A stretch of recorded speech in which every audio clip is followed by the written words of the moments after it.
Hey there everyone, Art Burns here. Hope you're all having a great day today. So it is just a gorgeous, beautiful day. It feels like springtime out there in Denver, Colorado. And I hear that it's snowing back in my old hometown of New York. And I think it's really, really fantastic that like I am in glee. Like I can't wait to get out there into the gorgeous weather. And yet I'm seeing everything from my friends back east that they are just loving that it's snowing.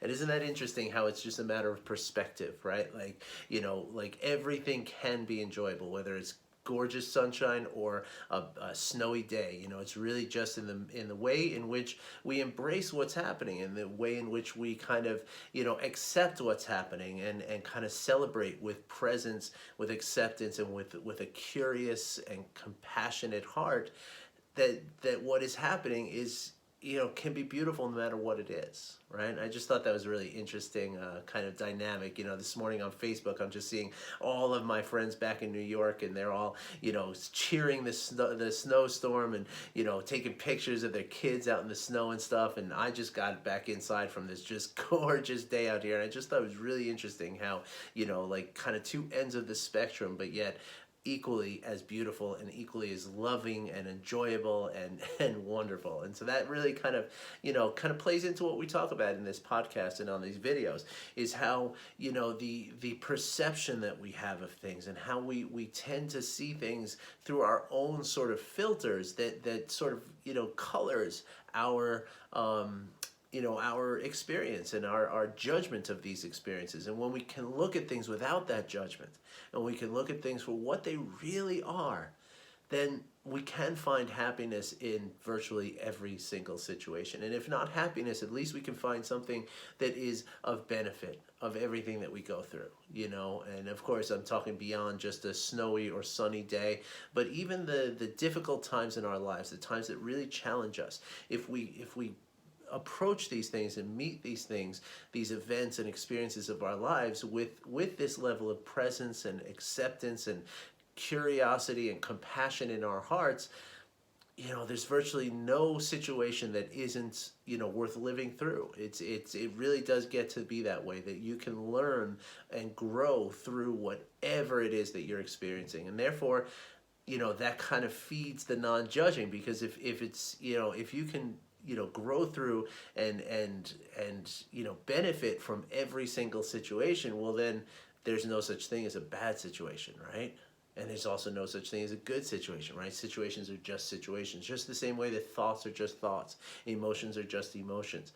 And when we can approach things in this way, we become detached from the emotional impact of the judgment that we might have over a particular situation, or a particular thought, or a particular emotion, and the pain and suffering that can cause us, and that brings me to what I wanted to talk about today, because most of what I talk about in these videos and in this podcast is how how internally we can deal with these things that are arising in our lives, right? How internally we can reduce stress in our lives. How internally, practicing compassion and practicing forgiveness, how it benefits us internally in our brain, all right? And that wasn't planned. I just realized I was wearing this t-shirt. It's not a prop today. Sometimes it is. Sometimes when I have a real neuroscience thing I like to talk about, I break this out, but today it's just random. Anyway, for all you on the podcast, that made absolutely no sense. I'm wearing a t-shirt of a picture of a brain, and I've already spent way too much time talking about this. So moving on, I want to talk about how, today, how it's, all of these practices that I talk about here, and the ways in which, these practices work on the inside, they very much do translate into how, how we operate on the outside, right? And particularly how we connect to others, right? Now, of course, I talk a lot here about compassion, and I talk here a lot about practicing compassion for that sense of connection, right? In a lot of ways, in most ways, the sense of separate self that we have is not something that is innate with us. In fact, and I guess this is a little neuroscience, when we're born, we actually don't have that sense. Right. In fact, when we're born, Freud and his colleagues called it the oceanic the oceanic sensation or feeling, the oceanic feeling, right? Which is what a baby kind of experiences, up till the point where, where it kind of grows to the point where it can talk and kind of, understand things on a deeper level, that we're telling them and become subject to our teaching, right? But before that, every baby has this feeling that they are not separate, right? They are not separate from their mother, whose breast is feeding them every day. They are not separate from, everything that they know in the world. They literally don't have a sense of separation between themselves and everything else, right? And so this is very much a learned concept for us, right? And so that's why a lot of times the compassion exercises that I talk about, it's not trying to teach you something new. It's really trying to teach you something you've forgotten a long time ago, right? But it's something that has been true since the moment you were born, right? Because many experts of science and neuroscience and even philosophy experts and spiritual teachers and guides, they will tell you that that the mind is not just what's inside you and how it's working, but it's very much a product of the environment that you have, right? Like your day-to-day experience shapes your mind, and also your mind shapes your day-to-day experience. So my point here is that there is a deep sense of connection between ourselves and everything that's happening around us. Every person, every other living being, the animals, all the different circumstances that we find ourselves in, right? It's all very, very much connected to us, right? And so a lot of times though, when we spend time with one another, right, and spending time with someone who we care for, or a friend, or a loved one, or a family member, it's really important to or really valuable to sort of bring awareness to how present we actually are with these people around us, right? Because it's one thing to be physically here, right? Like I can physically be sitting in the room with you, right? But if I'm on my phone, or if I'm watching a television show and I'm talking to you and I'm doing this, or if I'm talking to you on a Zoom call, but I'm also sending an email at the same time, right? I'm physically here with you, but am I really present with you? And the answer is a lot of times I'm afraid not. It's just not the case, right? A lot of times, in fact, it could be argued that most of the time, especially given the the current state of our electronics and how many different distractions we have. And remember that unwittingly, every day when we're doing this with our phone 100 times a day and looking up, seeing what notifications we've got coming in, we're training ourselves to be distracted, right? We're training ourselves not to focus our attention on what's right in front of us, but instead, focus it in on this phone. That's my phone, by the way. I'm recording this on my phone, so I can't show you my phone. That and that's the thing, right? That we are, unconsciously and unintentionally and unwittingly training ourselves to be more distracted, right? And that is why I talk about these practices that I talk about here every day, right? Because when we practice, right, when we set the intention and we sit down and we go through a process of training ourselves, what we're doing is we're training ourselves to be present, right? And again, this is very important for showing up to your life. I use that term all the time, right? Showing up to your life, right? Being present with all the different things that are going on, right? But let me take that even a step further, though, when we're talking about our loved ones, right? When we're talking about our children, we're talking about our spouses, we're talking about even our colleagues and our extended family, right? What does it mean to really be present with these people, right? To really be there with all of it, right? With all of your attention, to really be there with them. And what does it mean when both parties are really there for each other? How often does that really happen? And that's the first question, right? Is to kind of examine, how much that does happen or doesn't, right? And when we can, when we can bring that awareness to it, right? And we can understand it without aversion and without shame or without guilt, knowing that, yeah, most people don't, right? And so if you can turn towards that and bring a non-judging and bold and curious awareness to that, you know, how do you answer that question?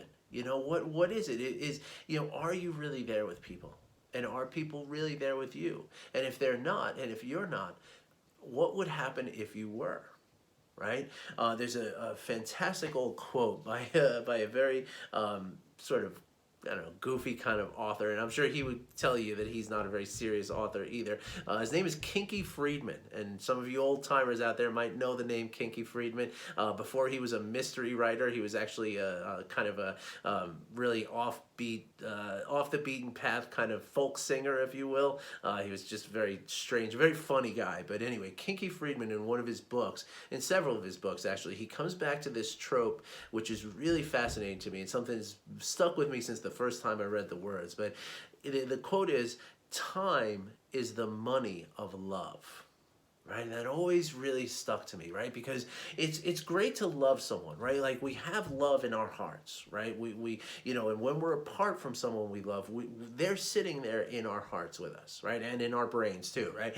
They're inside of us, right? As we hold ourselves, we hold them in our heart and in our mind, as we go through whatever we're going through, right? I used to have to take a lot of business trips, right? Actually, right after I got married, I took a ton of business trips, and it was really hard to be away from my wife, back then. But, and of course, every moment I had her in my heart, right? But at the same time, every moment, like, I would see something on this business trip and I'd be like, I want to share that with my love, I want her to see what my eyes are seeing. I want her to taste the food that I'm tasting. I want her to be here with me. I want to spend my time with her.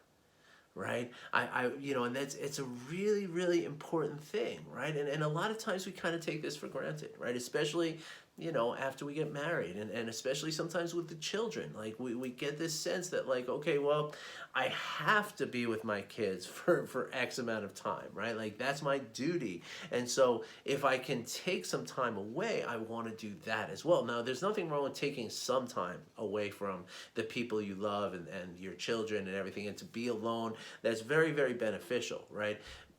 But it is also really important to remember how much the quality of that time means, like the quality of the time that you're spending, right? Like, if you're just, if you think about it again, as the time is the money of love, right? Like, if you're just, kind of, spending your money on just junk that you don't need, right? That's really devaluing the money that you might have, right? And the way that you're just throwing it around, right? It kind of devalues it, right?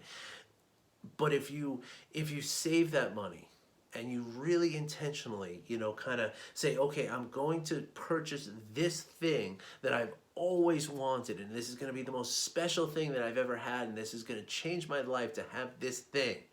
How much different is that than just going to, like, the dollar store and just blowing a bunch of money, right? And I know it's like kind of like a silly, simple, simplistic kind of example, but that's how the money being time being the money of love, right? Like, if we're with the one who we love, right? But we're watching television with them, or we're both on our phones as our dinner, we kind of eat our dinner on our phone, right? Or we're, with our kids, if we're, with our kids, but we're also on our phone, or we're kind of cooking and figuring that, like, I'm spending time with them because my daughter's sitting here in the kitchen with me while I'm cooking, but I'm really, like, focusing on this, right? Or even if I'm just kind of spacing out, right? I'm not really here with them, right? Well, then what is the value of that time that I'm spending with my children, or with my spouse, or with my friends, or with my family, my extended family, what have you,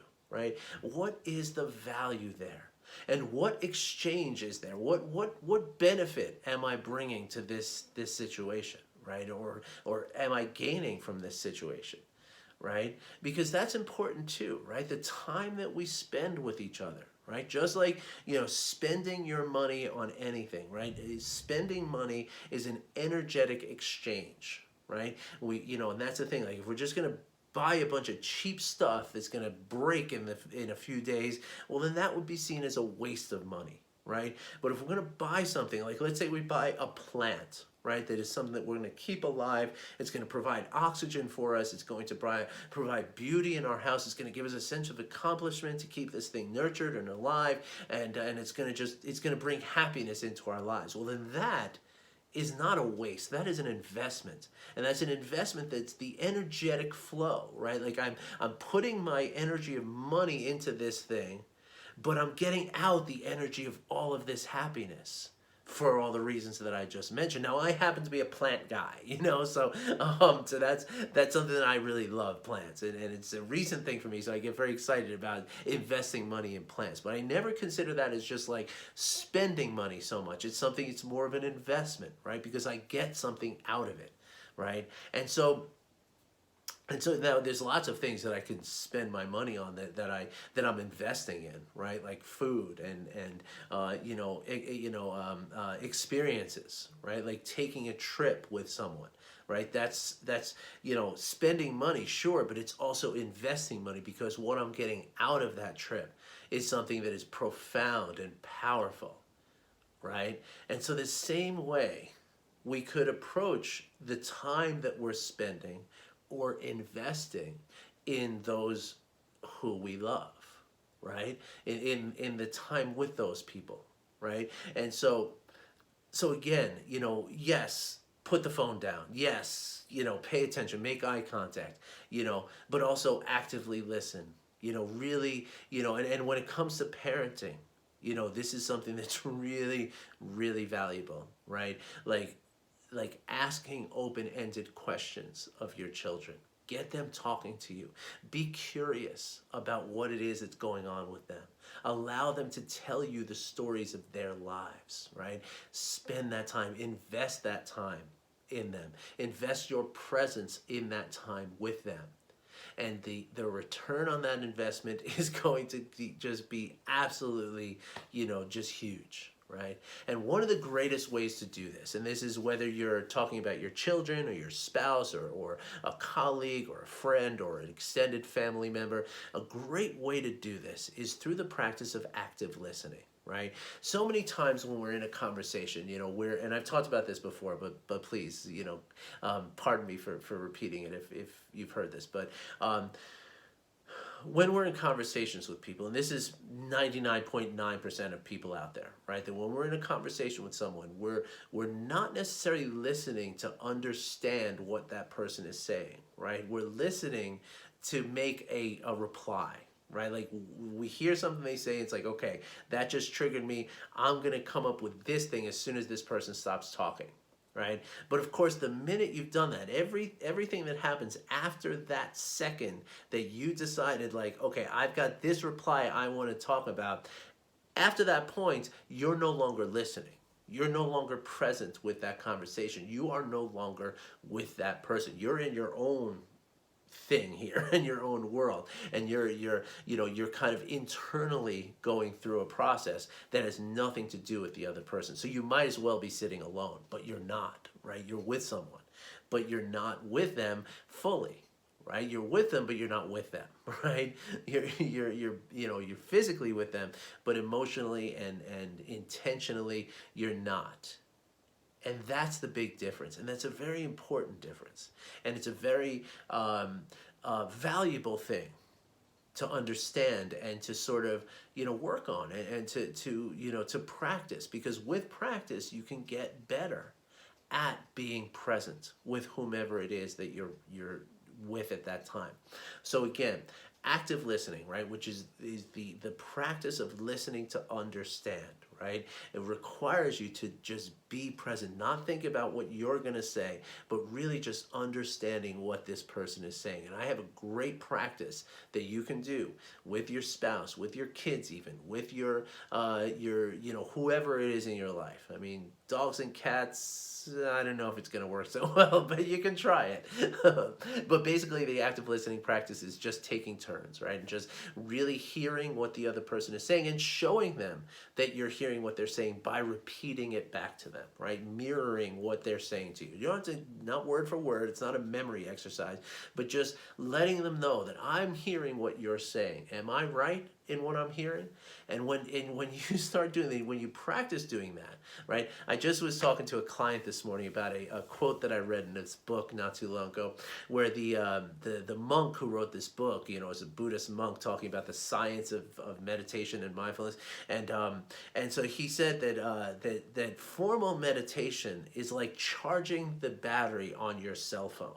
Right? That you know, you sit in formal meditation and you charge yourself up with it so that now you can unplug it and go wherever and bring that meditation out into the world, right? So, and that's what practice is all about, right? Like you practice being present, you practice acceptance, and you practice compassion so that, you know, so that when you get up off of your pillow or your mat or your bed or your chair, whatever it is, you know, and you go out into the world, you're bringing that presence, that acceptance, that compassion, that curiosity. You're bringing that into the world. And now every way in which you interact with the world and showing up to the world, you're going to, you know, kind of exhibit and elicit those kind of qualities out of everything that you're experiencing. Well, the same is true for active listening. If you spend, say, 15 minutes a day for about 2 or 3 weeks, you know, doing this practice, then you're going to automatically be actively listening to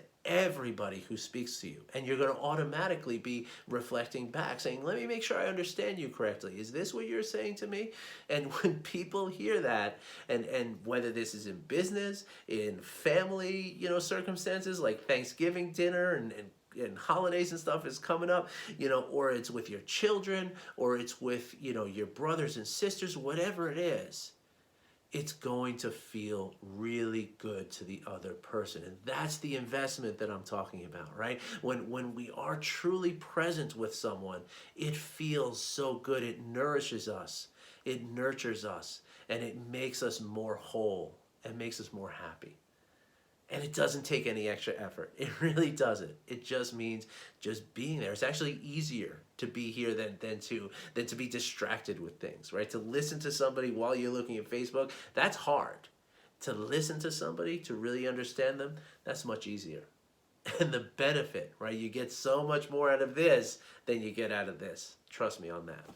So if you'd like to talk about this, you'd like to learn more about this, please comment, message, whatever, and do all the YouTube things, please. Okay, really, I gotta keep asking people. My son keeps telling me, you gotta say it every time. You know, all the YouTubers do this. So please, if you like this video, hit the thumbs up, give it a like, drop a comment if you care to, subscribe to the channel, share the video. Please, please, please do all these things, because it really does get these videos in front of more people, and you never know who needs to hear one of these messages. And so if you feel moved to do it, please like, comment, share, subscribe, all the YouTube things, all right? But if you want to get in touch with me, you know, probably the best way to do that is to shoot over to my website, which I'm trying to fix up. I'm trying to tidy it up. It's kind of just this sort of landing page kind of thing. But on there, you can get in touch with me, okay? You can either book a call, you can get my email address, you can get my social media links and all that stuff. So go there to find me, and let's get into a conversation if this resonates with you and you would like to know more. All right, everybody, I wish you well. Thank you very much for being here. Thank you for listening. Thank you for watching. I hope that you all have a great couple of days. You know, Saturday and Sunday, I take off. I'm really trying to be present with my family on Saturdays and Sundays, doing laundry, being present with my laundry, and this kind of stuff. So I will be back on Monday with some more information and some more thoughts about these practices, and hopefully some really helpful information for you. All right, everybody, thanks a lot. I'll talk to you soon. Take care.